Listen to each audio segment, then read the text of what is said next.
Ertugrul آزاد ہو چکا تھا اور اس نے سمکو کے سارے غلاموں کو بھی آزاد کروا دیا تھا۔ اس قصے کے آغاز میں وہ سب بھاگ رہے تھے۔ ایک جگہ پہنچ کر وہ رک جاتے ہیں۔ سب بہت خوش تھے کہ وہ آزاد ہو چکے ہیں۔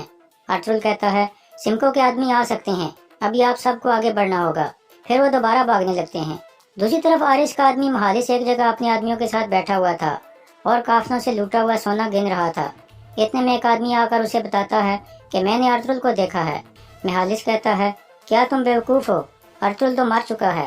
آدمی کہتا ہے مجھے پورا یقین ہے کہ یہ وہی ہے، میں نے اپنی آنکھوں سے اسے دیکھا ہے۔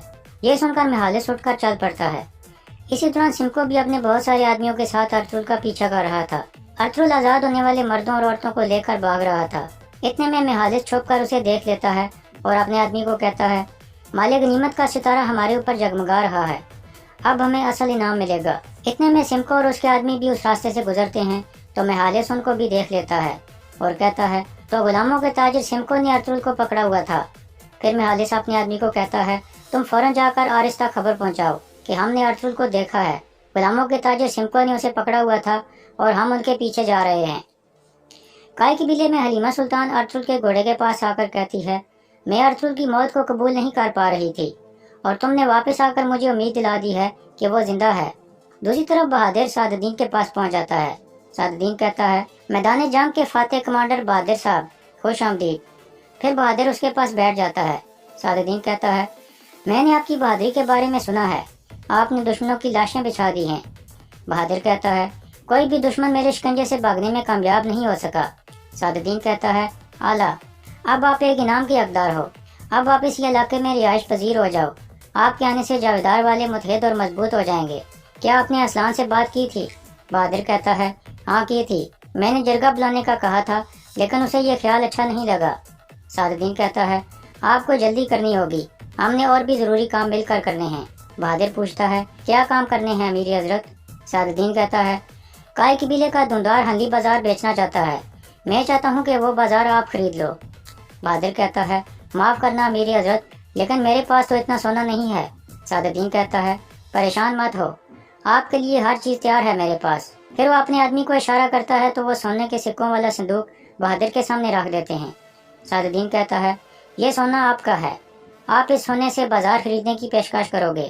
بہادر سونا دیکھ کر بہت خوش ہو جاتا ہے۔ پھر سعد الدین کہتا ہے لیکن میری کچھ شرائط ہیں۔ بہادر کہتا ہے حکم کریں امیر حضرت۔ سعد الدین کہتا ہے آپ کو جاودار قبیلے کا سردار بننا ہوگا اور پھر حاکم اعلیٰ بننے کے لیے ہر چیز کرو گے، اب آپ مجھے بتائے بغیر ایک قدم بھی نہیں اٹھاؤ گے۔ اس کے علاوہ آپ کو اسلان خاتون اور ترگت الب کی شادی کو کسی بھی قیمت پر رکوانا ہوگا۔ بہادر کہتا ہے میں سمجھ گیا امیر حضرت۔ دوسری طرف کارا جیسر قلعے میں ایک دروازے پر کاغذ لگا ہوا تھا جس کے اوپر آرس کے نام ایک پیغام لکھا تھا۔ دو سپاہی وہ دیکھ لیتے ہیں اور اسے اتار کر فوراً آرس کی طرف بھاگتے ہیں۔ اندر آرس اپنے کمانڈروں کے ساتھ مستقبل کی منصوبہ بندی کر رہا تھا اور ترکوں کو تباہ کرنے کے طریقے بتا رہا تھا۔ اتنے میں دو سپاہی اندر داخل ہو کر اسے وہ پیغام والا کاغذ دیتے ہیں۔ آرس اسے پڑھنے لگتا ہے۔ اس پر لکھا تھا ارطغرل ہمارے پاس ہے اور وہ زندہ ہے، ہم نے اس کے زخموں کو ٹھیک کر دیا ہے اور ہم جانتے ہیں کہ اس کے سپاہیوں کو تم نے قتل کیا تھا۔ میں نے ارطغرل کو تمہاری شناخت نہیں بتائی، اگر تم نے میرا مطالبہ پورا نہ کیا تو وہ اور سلطان علاء الدین کو پتہ چل جائے گا کہ وہ تم تھے جس نے ارطغرل کے لیے جال بچھایا تھا۔ یہ پیغام سن کر آرس سخت غصے میں آ جاتا ہے اور اپنے خاص کمانڈر لوکس کو پکڑ کر نیچے گرا دیتا ہے اور کہتا ہے یہ کیسے ممکن ہے کہ ارطغرل زندہ ہے؟ لوکس کہتا ہے یہ سب جھوٹ ہے جناب، آپ نے خود اس کے جنازے میں شرکت کی تھی۔ آرس کہتا ہے تو ایسا کرنے کی جرت کون کر سکتا ہے؟ ارطغرل زندہ ہے، جاؤ پتہ لگاؤ کہ یہ کس نے کیا ہے، سب یہاں سے دفع ہو جاؤ۔ یہ سن کر سارے کمانڈر باہر نکل جاتے ہیں۔ ان کے جانے کے بعد آرس سخت غصے میں کہتا ہے میں نے تمہیں قتل کیا تھا ارطغرل، تم کیسے زندہ ہو؟ دوسری طرف ارطغرل اور باقی لوگ ایک نہر کے پاس پہنچ گئے تھے۔ سب پانی پینے لگتے ہیں اور کہتے ہیں ہم بہت تھک چکے ہیں، ہمیں کچھ آرام کر لینا چاہیے۔ ارطغرل کہتا ہے آرام کرنا بہت خطرناک ہوگا، جلدی کرو، ہمیں آگے بڑھنا ہوگا۔ اسی دوران آرس کا آدمی مہالس بھی اپنے ساتھیوں کے ساتھ ان کی طرف تیزی سے بڑھ رہا تھا اور دوسری طرف سمکو بھی اپنے آدمیوں کے ساتھ آ رہا تھا۔ پانی پینے کے بعد ارطغرل اور باقی لوگ آگے بڑھنے لگتے ہیں۔ ہنلی بازار میں ایک آدمی حکیم ارطغرل سے ملتا ہے جو خفیہ الفاظ میں اپنی شناخت کراتا ہے، پھر وہ دونوں گلے ملتے ہیں۔ اس کے بعد وہ آدمی حکیم ارطغرل کو ایک خط دیتے ہوئے کہتا ہے یہ ایل صاحب نے آپ کی طرف بھیجا ہے، اللہ آپ کی مدد فرمائے۔ خط دے کر وہ چلا جاتا ہے۔ پھر حکیم ارطغرل خط پڑھنے لگتا ہے۔ اس پر لکھا تھا ہم نے ارطغرل صاحب کے بارے میں سنا ہے، اس علاقے کے بارے میں ہمیں کچھ اہم معلومات ملی ہیں۔ آپ کائی قبیلے کا خیال رکھو اور انہیں اپنے مقصد سے مت ہٹنے دینا، میں بھی جلد وہاں آؤں گا۔ خط پڑھنے کے بعد حکیم ارطغرل کہتا ہے، لازمی کوئی اہم مسئلہ ہے کہ ایل صاحب یہاں آنے والے ہیں، خدا خیر کرے۔ اسی دوران سعد الدین بھی ہنلی بازار میں پہنچ چکا تھا اور دھندار سے پوچھتا ہے، کیا تم نے بازار کے بارے میں بات کی تھی؟ دھندار کہتا ہے، ہاں میں نے والدہ اور بھابھی سے مشورہ کیا تھا، وہ آرس کو بازار نہیں بیچنا چاہتے، لیکن ہم جرگہ بلا رہے ہیں اور آخری فیصلہ وہیں ہوگا۔ سعد الدین کہتا ہے، اگر آپ بازار بیچنا چاہو تو اور بھی خریدار آ سکتے ہیں۔ دھندار کہتا ہے، میں سوچ رہا ہوں کہ ہم بازار بیچ کر یہاں کیا کریں گے؟ سعد الدین کہتا ہے، کیا اس علاقے میں رہنا ضروری ہے؟ آپ لوگ اپنے بھائی سنگر تیگن اور گندوگدو کے پاس کیوں نہیں چلے جاتے؟ بازار بیچ کر آپ کو جو سونا حاصل ہوگا اس سے آپ اپنے قبیلے کو خوشحال کر سکتے ہو اور پھر اپنے بھائیوں کی طرف ہجرت کر سکتے ہو۔ میں ایک آدمی کو جانتا ہوں جو آپ کو اس بازار کی قیمت دے سکتا ہے۔ دھندار پوچھتا ہے، کون ہے وہ؟ سعد الدین کہتا ہے، جاندار صاحب کا بھائی بہادر، وہ ابھی جنگ سے واپس لوٹا ہے اور بہت سارا مال غنیمت ساتھ لایا ہے، اگر آپ چاہو تو بازار اسے بیچ سکتے ہو، وہ مسلمان بھی ہے۔ دھندار کہتا ہے، آپ صحیح کہہ رہے ہیں امیر حضرت، لیکن پہلے مجھے جرگے کے لوگوں کو منانا ہوگا۔ دوسری طرف لوکس اندر آ کر آرس کو بتاتا ہے کہ مہالس نے ایک پیغام بھیجا ہے، اس نے اور اس کے آدمیوں نے ارطغرل کو دیکھا ہے اور وہ اس کے پیچھے ہیں۔ ارطغرل کو تاجر سمکو نے زندہ رکھا ہوا تھا۔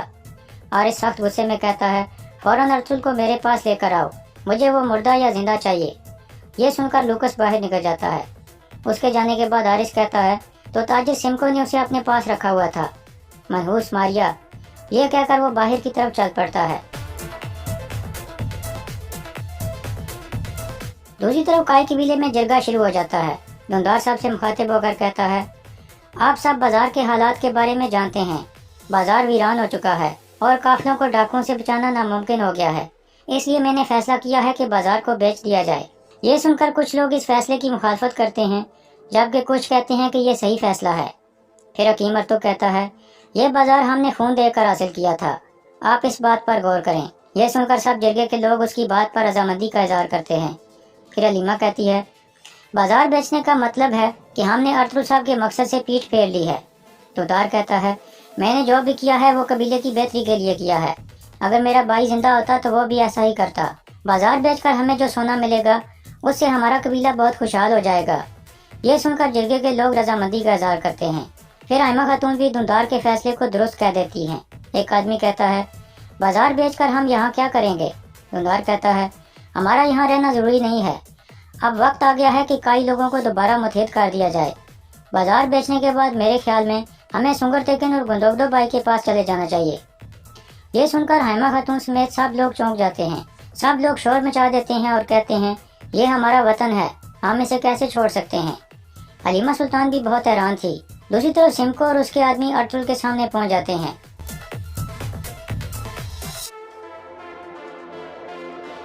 سمکو کہتا ہے، تم کیا سمجھتے تھے کہ مجھ سے بھاگ جاؤ گے ارطغرل؟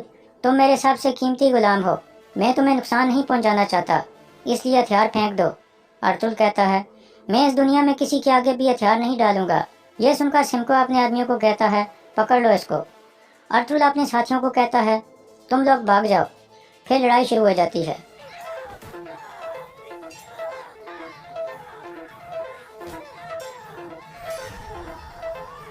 دوسری طرف جرگہ جاری تھا۔